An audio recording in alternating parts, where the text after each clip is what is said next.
देशातील तरुण अपना टाइम आएगा असं म्हणत होते, पण खऱ्या अर्थानं आता तरुणाची वेळ आलेली आहे असं आमदार रोहित पवार यांनी म्हटलंय। शेकापच्या वर्धापन दिन मेळाव्यामध्ये रोहित पवार यांनी तरुणाईशी संवाद साधला। देशातील तरुणांनी संघटित व्हायला पाहिजे असं आवाहन सुद्धा त्यांनी केलं। कॉकरोच आंदोलनाच्या निमित्तानं युवकांनी सरकारला झुकावल्याचं सुद्धा रोहित पवार म्हणाले। युवांच्या टी शर्टवर अपना टाइम आएगा असं लिहिलं असायचं।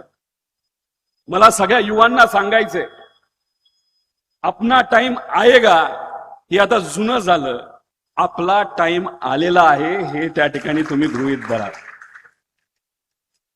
काही दिवसांपूर्वी खूप मोठा संघर्ष या देशामध्ये झाला। सामाजिक दृष्टिकोनातून सर्व संघटना एकत्रित आले। एक खूप मोठा लढा हा अख्ख्या भारतामध्ये त्या ठिकाणी युवांनी उभा केला आणि त्या लढ्याला यश आलेलं आपण सगळ्यांनी बघितलं।